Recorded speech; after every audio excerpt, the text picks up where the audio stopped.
Hi guys, welcome back to yet another video. My name is Martin. I'm filming this in my storage unit this afternoon. It's Thursday, and yesterday I went to my local comic book shop, which is All Star Comics in Melbourne, 53 Queen Street, Melbourne, if you want to Google it. Actually, it's a pretty nice store. Probably worth Googling. But anyhow, what I'm doing on this video is I'm going to show off the books that I the books that I purchased yesterday, and they are here. And what I've done is I've put them in order of the books I will read last, and I'm going to end on the book I want to read first. So I have the facsimile edition of Marvel Superheroes issue 8. This is part of the Secret Wars story. I collect these facsimile editions, but I put them aside to be read at my leisure, but I don't know when I'll get around to this. I have looked at it. I do own the original. Well, actually, my brother owns the original. Many years ago, he bought it for about 20 bucks. This is in the 90s. And I have it here somewhere in one of these boxes is the original. But I thought, why not get the facsimile edition? Because why not? The next one I have for you is issue 23 of Fantastic Four. I've been reading Fantastic Four since the 90s. And in my opinion, this is a low point for the series. I just feel like Ryan North is not the best writer for the book. His stories feel very bland and stale and soulless. But I read the letter pages and people love him. So that's good. I'm glad people are getting to the book and reading it, because, you know, comics aren't for everyone. If this isn't for me, I have the choice. I can choose to stop reading it. But I feel, because I've been reading it for so long, I want to keep going to see how far I can get before I say enough is enough. I will say, though, it's a really nice looking cover. Now, the next one is the... this is the 50th anniversary of Iron Fist. And, yeah. What would have been really nice is if they had got Ed Brubaker or David Ayer on the book, but that wasn't going to happen. Yeah. What can I say? I've looked through this. I've watched other YouTube channels talk about it, about the QR code, which I'm not a fan of. It's at the bottom of the pile. It's near the bottom of the pile, because even though I am an Iron Fist fan, yeah, this isn't really one that I'm jumping to read. I hope it's good though. Now, okay. Jenny Sparks, book 1 by Tom King and Jeff Spokes. It's a nice looking cover. I'll give it that. I am not a Tom King fan, but there was something about this. It piqued my interest, and I want to give it a go. I want to see what it's like. I did only order the first issue though, because I don't know how long this goes for. Again, I'm not a Tom King fan. I just feel lately his writing style is not for me. But again, want to give it a go.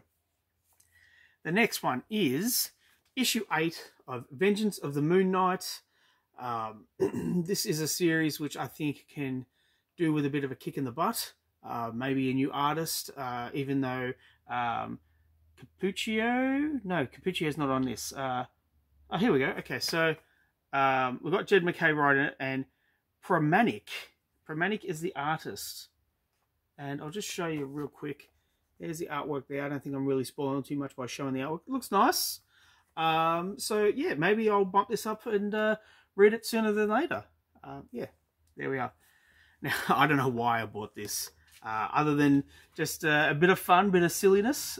It's What If Donald Duck Became Wolverine? The artwork inside looks really nice. Yeah, again, I'm not going to spoil anything by showing this page. It looks clean and crisp and colourful, and that's kind of what you want with Disney properties, meaning the duck properties. Yeah, that should be a bit of fun. Now, the next one, Sensational She-Hulk issue 10, the last of the series. And I read the previous volume, which I enjoyed. And I've read every single issue of this run, and I've enjoyed it throughout. It's not the She-Hulk that you're used to in terms of it's not an action book. It's more of a romance book. And if you have that in mind, that it skews from the action to the romance and back and forth, you find the rhythm, and I felt that I was able to enjoy it a lot more, knowing that it's 50-50 romance and action. But unfortunately, the sales just weren't there, and this is the last issue. But I am looking forward to seeing how it ends. And also thank you to Rainbow Roll for many fun issues. I have enjoyed it. Now, the next one is Batman Superman World's Finest. Mark Waid is still writing this. This is issue 30, and the Trinity's first adventure revealed. Dan Mora is not drawing this one. It kind of looks like Dan Mora artwork, but it's not. It's Melnikov. Gleb Melnikov, I think, is the artist. Very nice.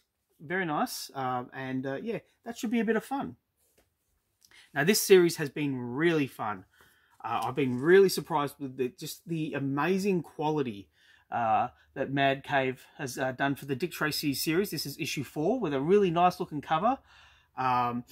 It's crime noir, and Dick Tracy's bad guys are they're brutal. They are bloodthirsty, and it's great. It really shows that you can take a property that's so very old, and if you just give it a bit of a tweak, maybe give it a realistic spin, you could really do something great with it. And I'm really happy that I stuck with this. I was just going to get the first issue, and the first issue was, you know, if I had just got that, I probably wouldn't have been impressed. The second issue was where it really took off.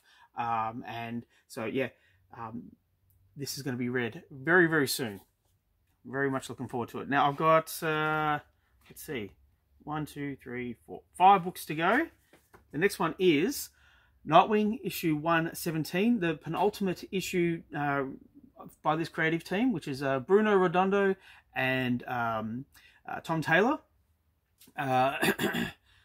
Every time I read Nightwing, there was one little thing that it was like, it just kind of scratched the back of my brain, and I was like, I can't just fixate on this one little thing that gives me the irrits, because this book is so good. The writing is very good. The artwork, especially the artwork, it blows your mind. But yeah, there's always something in here that Tom Taylor does. It just irks me a little bit. And I'm like, oh, Tom, mate, what are you doing? There was something that happened in the previous issue. It's been revealed, spoiled on other YouTube channels. I won't say what it is, but if you look at the cover, I guess you can kind of work out what happened in the last issue. And this is going to spill over into this issue. I'll read it. I'm sure I'll enjoy it. Yeah, let's move on. Oh, Tom, mate. What are you doing? All right, the next one. Defenders of the Earth. Again, by Mad Cave. Mad Cave, I tell you, they're bringing out some nice stuff. Now, I bought this purely for the Jim Calafiore artwork. I follow Jim on Facebook, Instagram, Threads. I just love his style. I've always loved his style ever since the 90s with the harpoon hand Aquaman. And yeah, just this property as well. The Defenders of the Earth. I don't know if it's because I'm Australian, and we have the Phantom and Mandrake the Magician. There's just something that skews between Australian and US and just merges it really well. We have Luthor and we have Flash Gordon here. Now, it is written by Dan Didio. Yeah, and he did a series for DC called the Forever People, Infinity Man and the Forever People, something like that. I cannot remember. He also did OMAC, He can bring the fun, and I'm hoping he does. So that's why this is so far up the ladder in my reading pile. Now, Werewolf by Night, Red Band, issue 1, in this nice little poly bag. As you can see, I have opened it because I do not care for the poly bag. The poly bag is going to go. It's a bloody gimmick. Just get rid of the bag. Just sell it to me as it is. Look, I might just take the thing out. No, I will not. I'll do it later. I'm going to wreck the bloody book. Yeah. I don't know. Every issue is going to be polybagged. Why? Why? It's not like you got like under 18 kids running into a comic book shop and saying, "Oh, I want to look at this book. It's got a bag on it." That's just not happening. There's no need for a bloody bag. Just sell it to me. I want to read it. I want to enjoy it. Marvel and DC seem to be the only ones that are worried about doing a red band. The indies will sell you a book with this type of horror in here, this type of gore, and they'll do it without a bag. So Marvel, DC, get rid of the bloody bags. It's a gimmick, and unfortunately, I just don't think it's going to work. It's not going to attract people to the book. That being said, it is Werewolf by Night. I am a Werewolf by Night fan. I'm hoping for the best. I always live in hope, but we'll see. We will see. I'll also put this out here to the viewers. With these red band books, do you take them out of the bag and read them, or do you leave them in there as an investment? Yeah, put down in the comments down below what you think. Now, I don't do this a lot because I do buy a lot, but I was walking through the store and I saw this on the shelf, and I thought, yep, I got to buy this. It's Venom issue 36. It's an homage to Amazing Spider-Man 129, first appearance of the Punisher. And I have not read Venom for a long while. I think it was maybe like issue 8 was the last time I read Venom in this series. I do like Cafu's artwork. And Grunbeck, I read Grunbeck just before Immortal Thor started, and he did some good work. So I'm keen to see what's going on with this, and it's the second. It'll be the second book I read later today. But yeah, there we go. I just picked that up as a whim, but this is the one I'm really keen on reading. X Factor issue 1 with Angel and Havoc and Feral and a couple of other people. Let's see, we've got Greg Land on art duties, at least for the cover. We have Angel, Feral, Fire Fist, Zyber, Cameo, and Havoc. Okay, I know some of those people. It's written by Mark Russell. I have enjoyed Mark Russell's writing ever since the Flintstones. He did, I think, 6 issues of the Flintstones. It was very meta, very interesting. I found it funny. And yeah, that's all that really matters. If you find a writer or artist that you enjoy, go out, buy the book, enjoy it. It's there to be enjoyed. And yeah, oh, there's a bit of a crease on my cover. I just noticed it now. Oh no. Okay. So yeah, I don't know if you can see it, but I could feel there's a little groove here. Don't know what's happened here, but oh well. I'll still read it. I'll still enjoy it. And that's the video for today. Please let me know what you think in the comments down below. Please like and subscribe if you wish to. I would really appreciate it. Thank you for sticking with me, and I will catch you at the next one. Bye, guys.